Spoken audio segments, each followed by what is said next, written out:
మన క్యాలెండర్లో కొన్ని తేదీలుంటాయి. చూడ్డానికి చాలా మామూలుగా అనిపిస్తాయి, కానీ వాటి వెనుక ఒక్కొక్కసారి వందల ఏళ్ల చరిత్ర దాగి ఉంటుంది. అలాంటి ఒక తేదీ కథనే ఈరోజు మనం తెలుసుకోబోతున్నాం.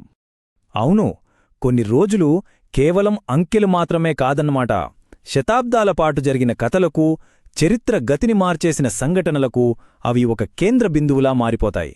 మనమిప్పుడు మాట్లాడుకోబోయే ఆ తేదీ ఏప్రిల్ 19. ఓహో, ఈ ఒక్క రోజులో ఎంత కథందో తెలుసా? పోప్లు, సైనికులు, త్యాగాలు, పండగలు, ఇలా ఎన్నో రకాల కథలు ఈ ఒక్క తేదీలో ఇమిడిపోయాయి. అవేంటో ఇప్పుడు చూద్దాం. సరే, మన ప్రయాణాన్ని ఒక పెద్ద స్థాయి నుంచి మొదలు పెడదాం. ఏప్రిల్ 19వ తేదీకి కేథలిక్ చర్చ్ చరిత్రకు మధ్య ఒక బలమైన బంధం ఉంది, ముఖ్యంగా ఇద్దరు పోపుల విషయంలో. ఇది చాలా స్పష్టంగా కనిపిస్తుంది. ఇక్కడ చూడండి, ఎంత ఆసక్తికరంగా ఉందో. ఈ ఒక్క తేదీ దాదాపు 1000 సంవత్సరాల చరిత్రను ఎలా కలుపుతుందో. ఒకవైపు మన కాలంలో అంటే 2005లో ఎన్నికైన పోప్ బెనెడిక్ట్ 16, మరోవైపు ఏకంగా మధ్యయుగంలో చర్చిలో పెద్ద పెద్ద సంస్కరణలు తెచ్చిన పోప్ సెయింట్ లియో 9. చూసారా, ఒకే తేదీ కానీ రెండు వేర్వేరు యుగాలు. అయితే ఏప్రిల్ 19 అంటే కేవలం గొప్ప గొప్ప వాళ్ల గురించే కాదు, మనలో చాలామందికి, ముఖ్యంగా ఈ పని రేప్ చేద్దాంలే అనే వాయిదా వేసేవాళ్లకు బాగా కనెక్ట్ అయ్యే ఒక సెయింట్ కూడా ఈ రోజుతో ముడిపడున్నారు. వినడానికి కొంచెం వింతగా ఉన్నా ఇది నిజం. పనుల్ని వాయిదా వేసే అలవాటుతో ఇబ్బంది పడేవాళ్ల కోసం ఒక ప్రత్యేకమైన సెయింట్ ఉన్నారు.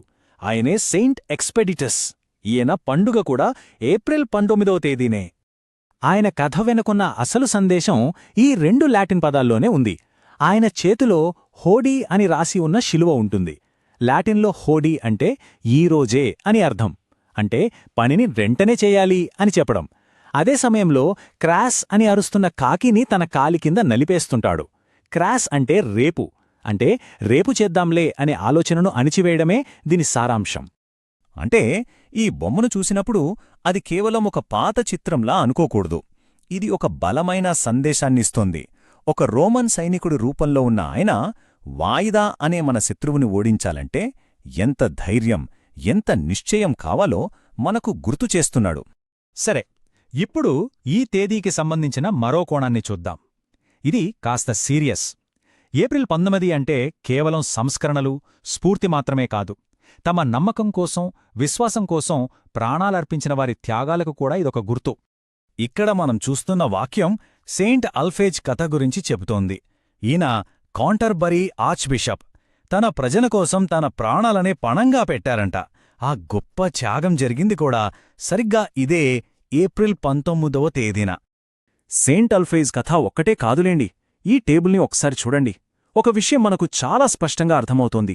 ఎన్నో శతాబ్దాలుగా ప్రపంచం నలుమూలలా చాలామంది తమ విశ్వాసం కోసం ప్రాణత్యాగం చేసిన రోజు ఈ ఏప్రిల్ 19. ఇప్పటిదాకా మనం మాట్లాడుకున్నవన్నీ కూడా ప్రతి ఏటా అదే రోజు వచ్చేవి.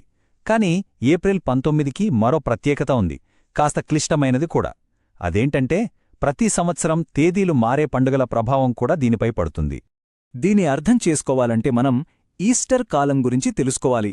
దీనికి ఒక ఫిక్స్డ్ డేట్ ఉండదు. ప్రతి సంవత్సరం దీని తేదీలు మారుతూ ఉంటాయి. చాలాసార్లు ఏప్రిల్ 19వ తేదీ ఈ ఈస్టర్ కాలంలోనే వస్తుంది. సో దీనివల్ల ఏమవుతుందంటే ఏప్రిల్ 19కున్న అసలు గుర్తింపుతో పాటు మరో కొత్త గుర్తింపు వచ్చి చేరుతుంది. ఉదాహరణకు 2025లో ఏప్రిల్ 19 అంటే అది కేవలం సెయింట్ లియో 9th పండుగ రోజు మాత్రమే కాదు. అది ఈస్టర్కి ముందు వచ్చే అత్యంత ముఖ్యమైన రోజు, అంటే పవిత్ర శనివారం కూడా. దీంతో ఆ రోజు ప్రాముఖ్యతే పూర్తిగా మారిపోతుంది కదా. అంటే చూడండి, పోప్లు, సెయింట్లు, అమరవీరులు ఇలా అన్నీ కలుపుకుంటే ఈ ఒక్క ఏప్రిల్ 19 తేదీతో 15కు పైగా చారిత్రక సంఘటనలు ముడిపడున్నాయన్నమాట. చూడ్డానికి మామూలు రోజులా కనిపించినా దాని వెనుక ఎంత పెద్ద చరిత్ర దాగి ఉందో. కాబట్టి ఈసారి క్యాలెండర్ వైపు చూసినప్పుడు కేవలం అంకెలు మాత్రమే చూడకండి. ప్రతి తేదీ వెనక ఇలాంటి ఎన్నో కథలు దాగి ఉండొచ్చు. ఏమో, మనకు తెలియకుండా క్యాలెండర్లోని ఏదో ఒక మామూలు రోజులోనే మనం తెలుసుకోవాల్సిన ఓ పెద్ద ప్రపంచమే దాగి ఉందేమో.